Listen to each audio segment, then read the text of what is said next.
seguindo a direção de Deus. Provérbios capítulo 3, em nome de Jesus. Provérbios 3, Provérbios 3, 5. Seguindo a direção de Deus. E a palavra de Deus, aqui em Provérbios 3, versículo 5 em diante, diz assim: confia no Senhor de todo o seu coração, e não te estribes no teu próprio entendimento. Reconhece-o em todos os seus caminhos, e ele endireitará as suas veredas. Só até aí, em nome de Jesus. Pode estender as mãos aqui para mim, na minha direção. Estenda as mãos, vamos orar. Aleluia. Deus querido, poderoso e amado, nesse momento eu estou diante de Ti, como serva do Senhor, e te peço, Deus, eu te peço, venha falar ao nosso coração, ao coração da Tua noiva, da Tua igreja, que possamos aqui, Senhor, viver aquilo que o Senhor tem para nós, que a Tua palavra nos mostre a direção, que a Tua palavra nos ensine como devemos viver, Senhor, que esta palavra, ela seja como uma semente que caindo em uma boa terra, germinará e produzirá muito fruto, a 100, a 60 e a 30 por um, que essa palavra vá e faça aquilo que foi enviada pelo Senhor a fazer, em nome de Jesus, amém. Graças a Deus. Pode celebrar ao Senhor. Ele é maravilhoso, Ele é vivo. Irmãos, desde o início desse ano, nós começamos a falar a respeito de avançar para o alvo. E esse tem sido o tema das mensagens dos domingos.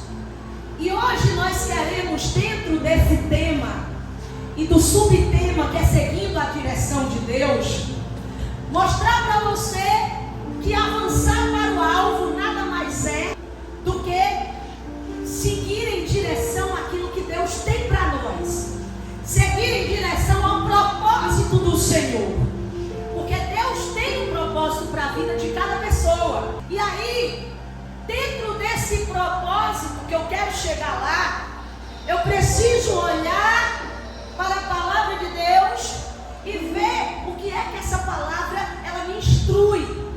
Então eu vou falar de 3 fundamentos que nos mostra o que devemos fazer para chegar no alvo, para seguir a direção que Deus tem para a nossa vida. Eu quero falar de 3 fundamentos com vocês hoje. É uma coisa bem simples, mas eu creio que Deus, Ele trabalha na simplicidade. Aqui, no Provérbios capítulo 3, versículo 5, o texto inicia dizendo: confia no Senhor de todo o coração. E aqui é o primeiro fundamento que eu quero tratar com vocês, para aqueles que desejam seguir a direção de Deus. Porque se você quer seguir a direção de Deus, avançar para o alvo, chegar no objetivo, você precisa confiar em Deus de todo o seu coração. E o que é que significa confiar em Deus de todo o coração? Na verdade, é acreditar que Deus, Ele já tem um plano. É acreditar que o plano de Deus não falha, que o plano de Deus não erra. É apesar de qualquer adversidade, continuar confiando que o plano de Deus é a melhor coisa para nós. Isso é acreditar, é confiar de todo o coração. Você olha para a palavra de Deus e vê algumas pessoas que confiaram de todo o coração, como é o caso de Daniel. Lá em Daniel, capítulo 6, versículo de número 10, a Bíblia diz que foi baixado um decreto injusto, que ninguém poderia orar a qualquer Deus ou fazer alguma petição ou rogo a qualquer homem que não fosse o rei Dario. E quem fizesse algum tipo de petição ou rogo seria lançado na cova dos leões. Mas Daniel confiava plenamente.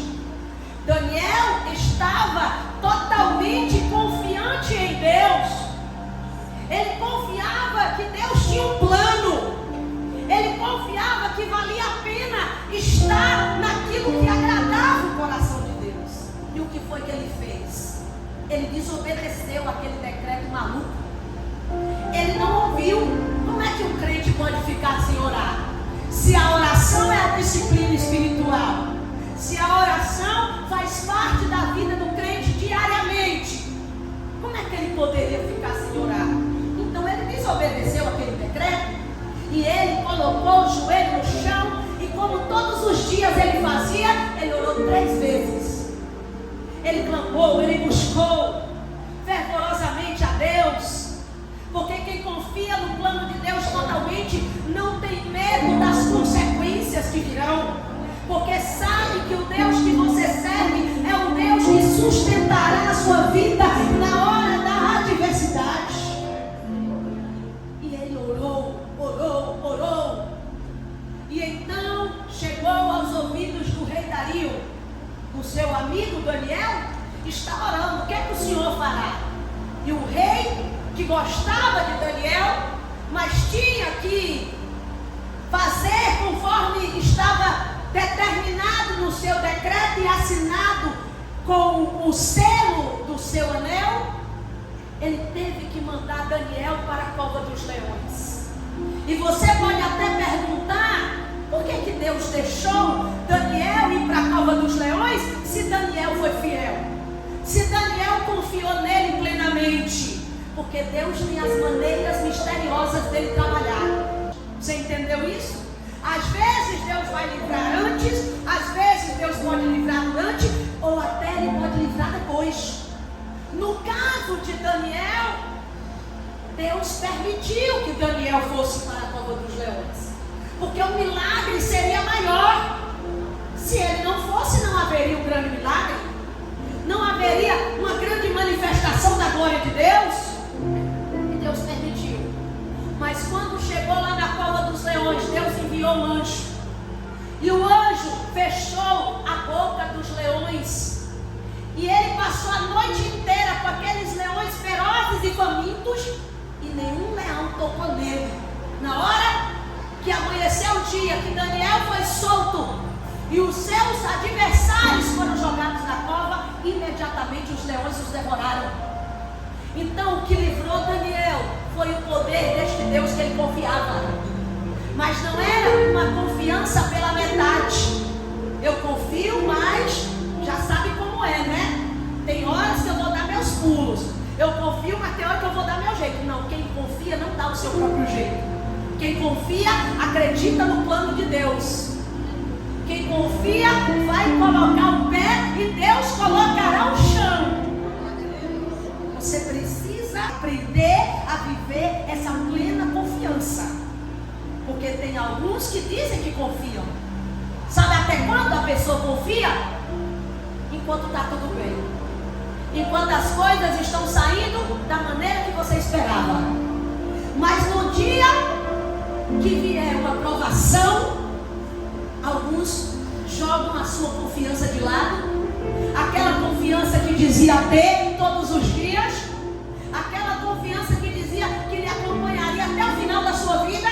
Só foi a tribulação apresentar-se, a pessoa: mas eu não estou vendo a mão de Deus agindo em minha vida. Mas confiar não é só quando as coisas estão bem. Confiar plenamente no Senhor é acreditar que Ele vai agir, que Ele trabalhará fazendo melhor. E você vai permanecer seguro nele, independente do momento que você esteja vivendo. Então vem a palavra e nos ensina como é que você deve viver segundo a direção de Deus. Como é que você deve seguir essa direção? Confiando plenamente nele. Não foi só Daniel. Tem outras pessoas na Bíblia que confiaram plenamente em Deus. Vocês se lembram de Maria, mãe de Jesus? Maria, ela é visitada pelo anjo. E o anjo diz: salve, mulher agraciada. E dá uma notícia dizendo que ela seria mãe do Salvador da humanidade. E ela ficou perplexa. Quem não ficaria? Como isso vai acontecer? Visto que eu sou uma mulher que nunca me relacionei com homem algum, como vai acontecer isso? O anjo disse: não se preocupe. O ente que em ti será gerado vai ser gerado pelo Espírito Santo. E ele disse mais: e para Deus não há nada impossível. Maria acreditou plenamente ao ponto de não rejeitar o plano, ao ponto de abraçar e aceitar o Salvador no seu próprio ventre. Tem tanta gente na Bíblia que confiaram de todo o coração, mas hoje a gente fica com certas dificuldades de confiar em Deus, porque o mundo está cada dia piorando, porque as tribulações vão se avolumando, porque parece que o evangélico hoje precisa ser hostilizado por muitos. Então a gente muitas vezes fica inseguro e ao invés de demonstrar essa confiança plena, a gente acaba titubeando na fé. Mas a Bíblia te chama a atenção hoje. Está na hora de tomar uma decisão. E a decisão é: vou viver plenamente essa confiança em Deus. Eu não vou duvidar dele. Porque a palavra de Deus fala lá em Tiago, capítulo 1, versículo 6, que aquele que duvida é semelhante a uma onda do mar, agitada e impelida pelo vento. Essa pessoa pode orar, pode pedir qualquer coisa a Deus, ela não vai receber porque ela está duvidando. Você não foi chamado para duvidar. Deus não te escolheu para você viver na dúvida, no meio termo. Deus te escolheu para você viver na plena confiança nele. Então a palavra de Deus vem e diz assim: confia no Senhor de todo o seu coração. Segundo, e não te estribes no teu próprio entendimento. A tendência do homem é querer controlar a situação na base do seu próprio entendimento, na base da sua própria experiência, do seu achismo. Não, mas eu já vivi uma coisa parecida e eu acho que eu tenho que fazer dessa maneira. Deus não chamou você para você viver no que você acha, para você viver na sua própria experiência, confiando no seu entendimento. Na verdade, o crente precisa saber de uma coisa: o nosso entendimento, ele pode dar conta. Ó, preste atenção nisso. O nosso entendimento pode dar conta até certo ponto, mas nós somos limitados. Nosso entendimento pode dar conta até aqui, mas daqui em diante só quem vai é Deus. E eu preciso, meu irmão, entender que é o conhecimento de Deus que vai me conduzir à direção certa e não o meu próprio entendimento. Não vá pelo seu entendimento. Não se apoie nas suas experiências, porque Deus sabe mais, porque Deus conhece melhor o caminho. Sabe o que é que a palavra de Deus fala para nós? Porque os meus pensamentos são maiores do que os vossos pensamentos. Como é que eu vou pelo meu pensamento se o meu pensamento é menor? O de Deus é maior. Eu vou pelo dele. Os pensamentos dele são maiores e os caminhos mais altos. Então é pelo pensamento dele que eu irei. Tem um na Bíblia que foi se estribar pelo seu próprio entendimento e se deu mal. Eu posso dizer, Saul. 1 Samuel capítulo 13, versículo 8. Saul era o rei de Israel esperar que Samuel chegasse antes dele guerrear. Porque Samuel iria, que era o sacerdote de Deus, iria fazer um sacrifício e iria então abençoá-los para que eles pudessem ir para a guerra e vencer. Mas o que foi que ele fez? Ele foi pela sua própria cabeça, pelo seu próprio entendimento, ele se estribou. O que foi que ele fez? Ele não esperou. Samuel não chegou no 7º dia.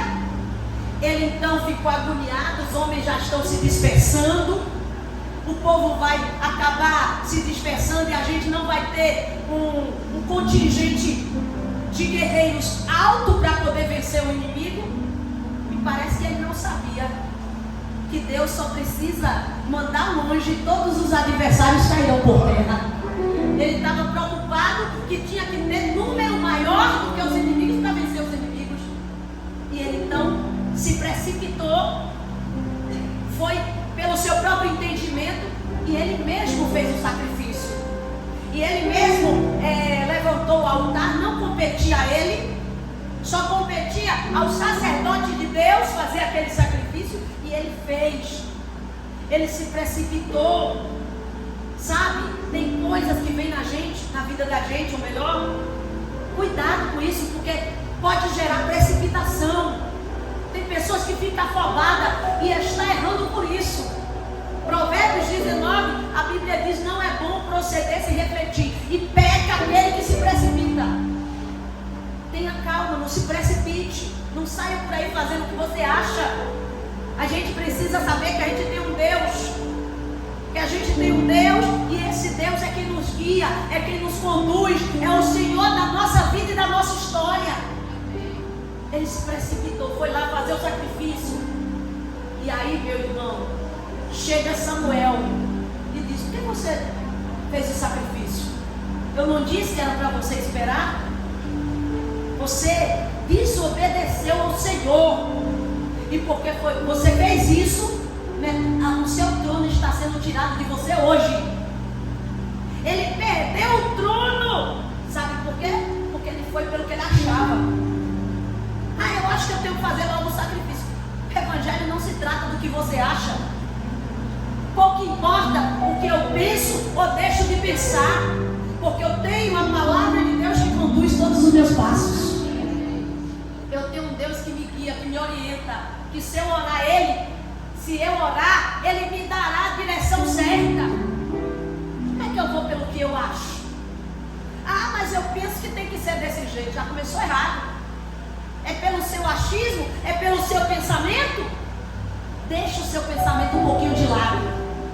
Comece a refletir sobre o que Deus quer de você, sobre o que é que Deus está ministrando ao seu coração e como Ele deseja que você venha agir em determinadas situações. Ele quer que você haja de uma certa maneira na sua família. Mas eu penso que eu tenho que agir dessa maneira. Não, faça como Deus está mandando. Se você for pelo que você acha ou pensa, você pode quebrar a cara como o rei Saul. O rei Saul foi frustrado, perdeu o trono, foi se estribar no seu próprio entendimento. Não tem ninguém tão sábio que possa realmente conduzir os seus próprios caminhos. Não tem. Por isso que nós temos Deus, por isso que nós recorremos a Ele. Você compreende? A gente tem que recorrer a Ele. Quantas vezes eu já quis resolver problemas da minha maneira? Ainda bem que em muitos desses casos Deus diz: para, que não é bem por aí. E eu percebi a tempo que não era daquela forma. E Deus teve misericórdia. Então, irmãos, como é que você está tentando resolver problemas? Como é que você tenta resolver os conflitos que aparecem na sua vida? Tem gente que está endividado. E aí a primeira coisa que ele faz, ó que loucura, você vê que ele vai pelo seu próprio entendimento. Eu estou endividado, eu estou com a dívida no banco, o meu carro está financiado, já tem 3, 4 meses que eu não pago, eu estou para perder meu carro. Então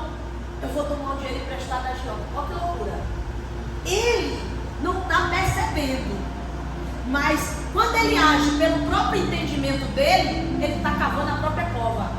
Salmo 42:7, a Bíblia diz assim, ó: um abismo chama o outro abismo. Essa pessoa não está percebendo, mas o buraco está ficando mais fundo. Você está indo pelo seu próprio entendimento. Que tal você orar e dizer: Deus, o que é que eu preciso fazer? Qual é a direção que o Senhor tem na minha vida para eu me livrar desse mar de dívidas? É assim que você tem que agir, e não ir pela sua cabeça, e não ir pelaquilo que você acha que vai resolver, porque pode até piorar. O problema maior não é que não consiga resolver, que piore a situação. E na maioria das vezes é justamente isso que acontece.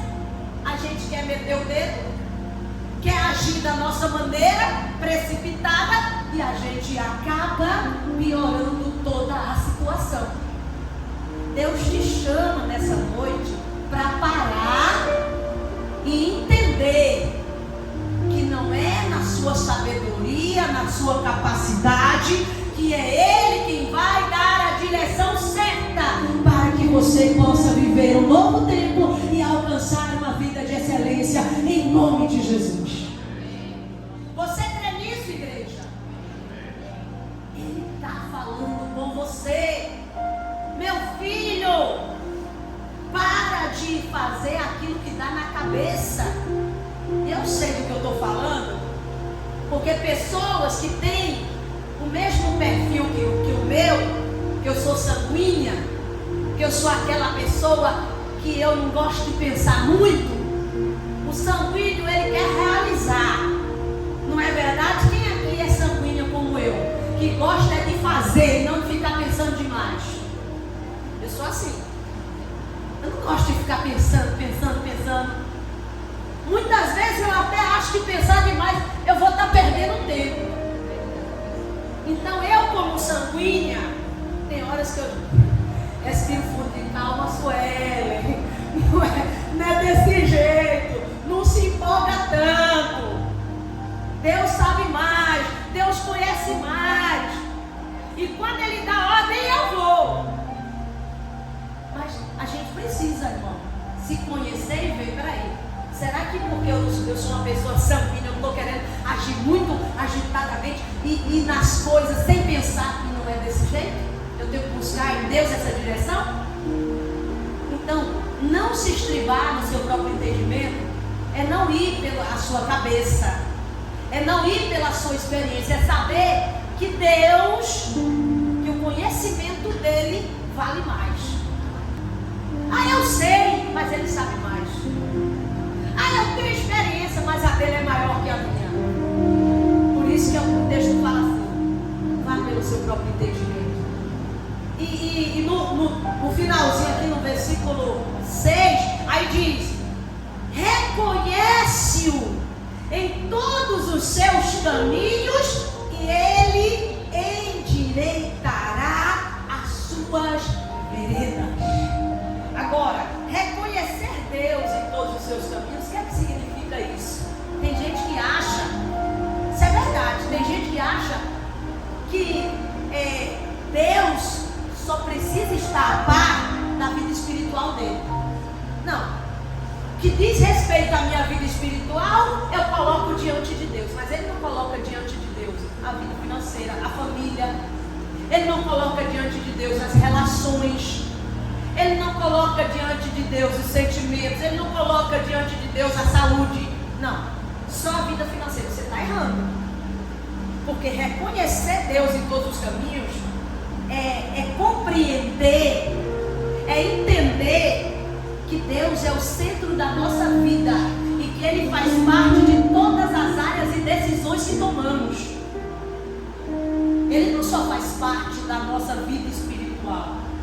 A verdade é que não existe uma compartimentalização da vida cristã. Aqui é a minha vida espiritual, na igreja, e esses outros compartimentos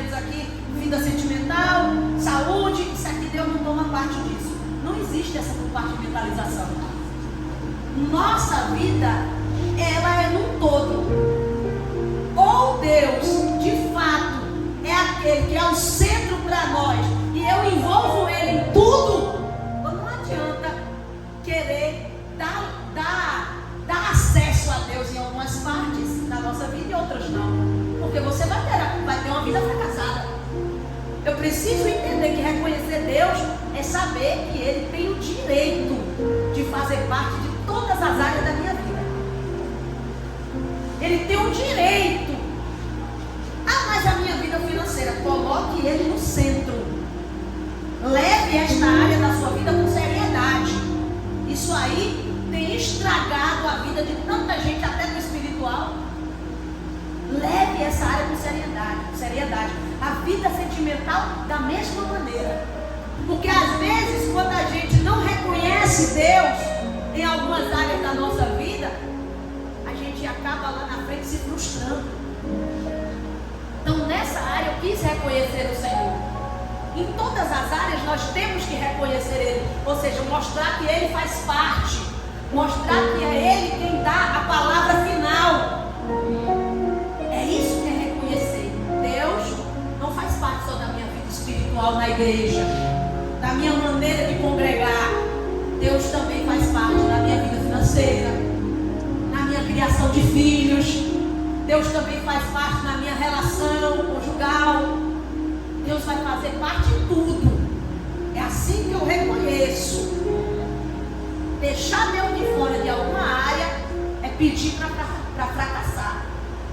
Você está deixando Deus de fora de alguma área da sua vida? Pare e pense agora, pense direitinho. Qual foi a área da sua vida que às vezes a gente reclama? A Bíblia diz: de que se queixará o homem? Dos seus próprios pecados. Mas se de repente você em alguma área da sua vida acabou não reconhecendo, deixando Deus de escanteio, deixando Deus de lado. Esse não é o lugar de Deus na sua vida. O lugar de Deus na sua vida é o centro. Ele que vai ter o domínio. A palavra final de decisão é dele. É assim que a gente vai seguir a direção de Deus e vai chegar no propósito. A Bíblia diz: reconhece-o em todos os seus caminhos. Eu anotei aqui para falar com vocês de Ló. Se Ló tivesse reconhecido Deus, que ele achou que Deus só estava atuando na área espiritual, mas nas decisões da vida financeira dele ele não estava presente, ele achou assim.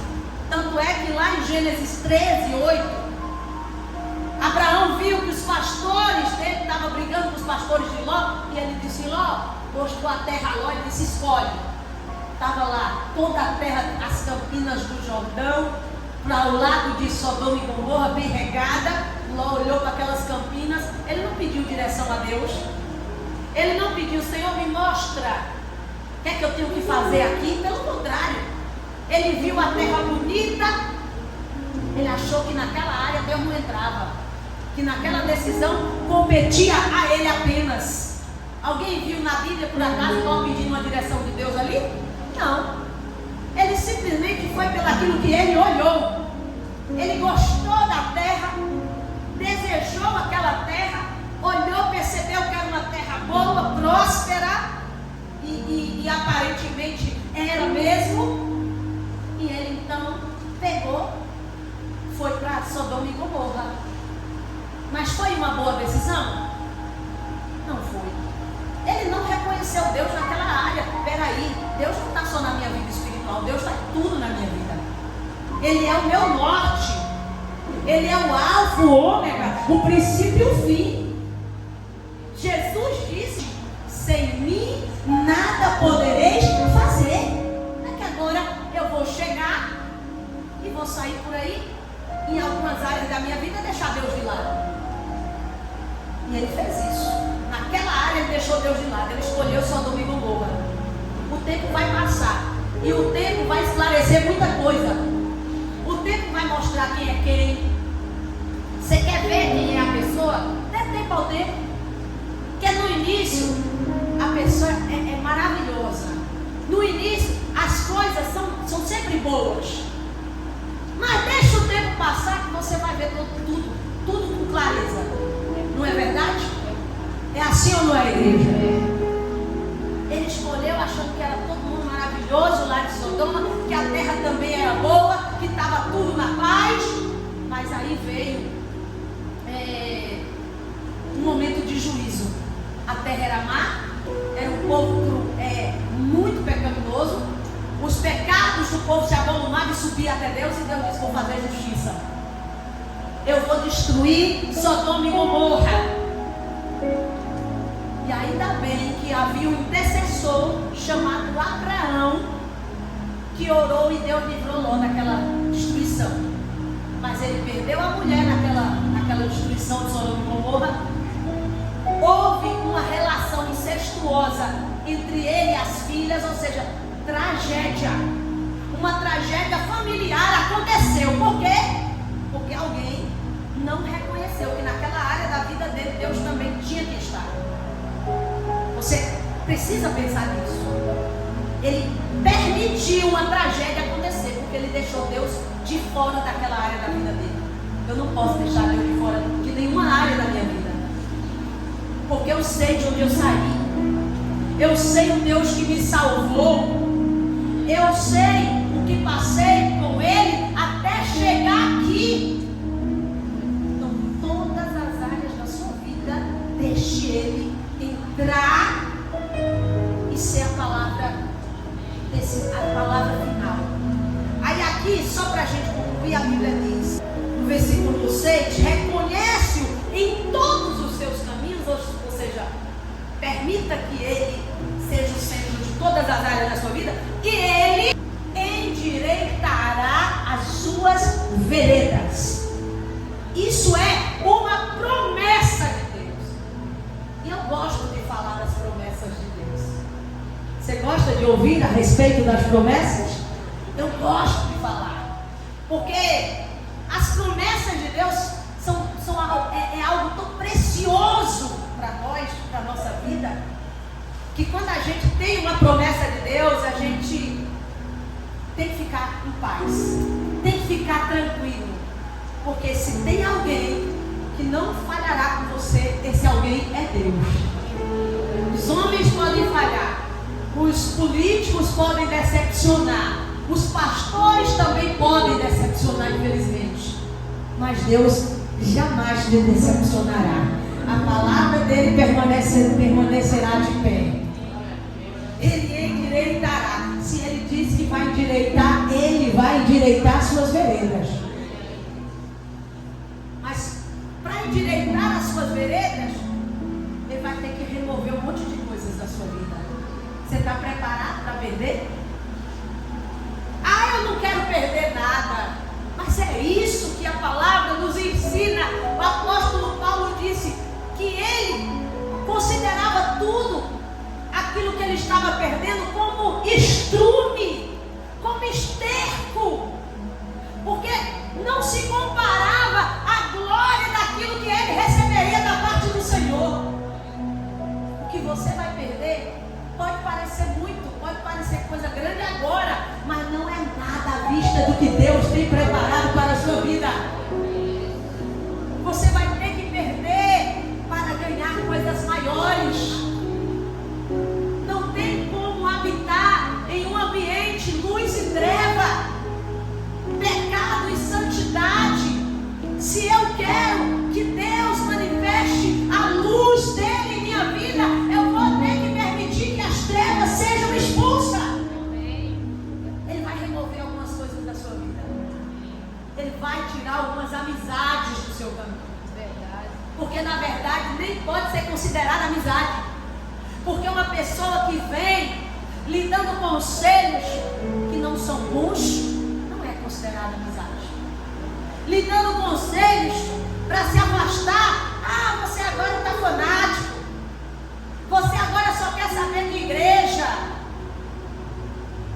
Uma pessoa dessa não dá, meu irmão. Ela está vendo a vida que você estava vivendo lá fora e agora ela está dizendo que você tem que largar Jesus. Não dá.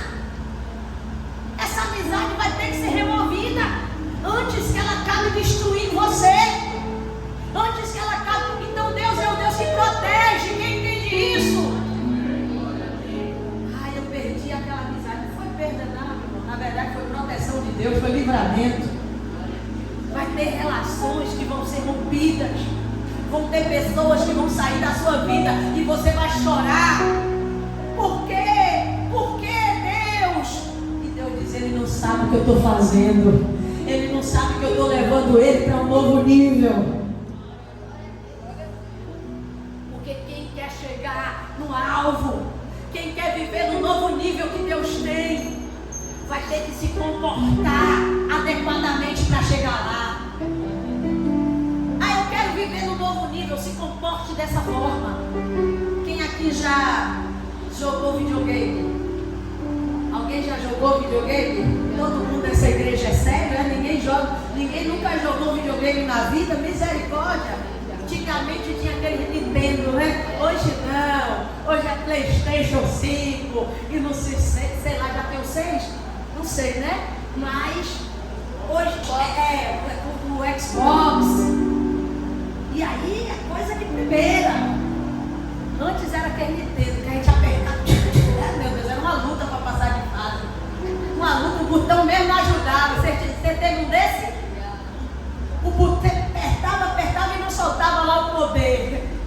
Mas aí a pessoa estava lá jogando. O que era que ela precisava fazer? Ela tinha que passar de fase, não é assim? Não é a graça, não é o barato? Ela vai, joga, aí tem os desafios. Vem um desafio, vem outro desafio. E aí quando você vai para passar de fase, meu irmão, lá no videogame é assim, perde um monte de... Às vezes toma porrada até umas horas, perde um monte de vidas. Não é assim? Aí passa de fase, mas passa de fase, chega lá, brilha. Eu não sei se é mais assim, estou falando de antigamente. Aí brilha, aí fica mais forte, com a roupa mais bonita, com a capa poderosa. Mas muita coisa se perdeu na fase anterior, porque não cabe para a fase seguinte. Eu vou te dizer, na fase que Deus vai te colocar, tem coisa e tem gente que não vai caber lá. Se prepare para viver o novo nível que Deus tem para você. Não fique se apegando a coisas que até o próprio Deus já disse, isso aí não é para você, meu filho. Eu tenho o melhor da sua vida. Quando Ele disse que vai endireitar as suas veredas, você tem que estar disposto, meu irmão. A pessoa olha esse texto, ele vai endireitar. Endireita, Deus, você não sabe. Você não sabe, meu irmão, quando Deus diz que vai endireitar, que Ele vai pegar e vai tirar coisas e vai colocar outras coisas novas também. Então se disponha, faça o que o Senhor quer. Isso é um processo, até a gente chegar lá no alvo, nós vamos seguindo na direção de Deus. Até a gente chegar lá no alvo, a gente vai confiando nele, a gente vai se apoiando no que Ele diz e a gente vai reconhecendo Ele tudo. Aí Ele sim vai endireitar a nossa vida, endireitar nosso caminho. Ele vai colocar tudo certinho, tudo direitinho. As coisas que estão fora do lugar, só para a gente concluir. Tem coisas fora do lugar? Não se preocupa não, Deus vai colocar no lugar. Lembra de Ezequiel 37? Estava tudo fora do lugar. Ezequiel está lá elevado, é transportado por Deus para aquele vale. E Deus diz, Ezequiel, o que é que você vê? Poderão viver esses ossos? Aí Ezequiel disse, eu não sei não, só o Senhor sabe. Só o Senhor sabe. E o Senhor diz, começa a profetizar. Começa a profetizar. Profetiza sobre o vale. Diga, ossos secos, ouve a palavra do Senhor. E assim Ezequiel fez. E as coisas que estavam fora do lugar começaram a ir para o lugar certinho. Os ossos que estavam separados foram se juntando, se batendo osso com osso. E foram ganhando nervo, ganhando carne, ganhando pele. E ganharam vida e se tornaram um poderoso exército. Tudo Deus colocou no lugar. Ali era um simbolismo, uma representação do povo de Israel que estava caído, destruído, secos, fora da presença de Deus, mas Deus disse, eu vou restaurá-los. Mas ali também aponta para nós, como igreja de Deus. Deus Deus está hoje dizendo: assim como eu falei com Ezequiel, eu também falo com você. Eu vou colocar as coisas no devido lugar. Cada osso no seu osso, nervo, carne, pele e principalmente vida.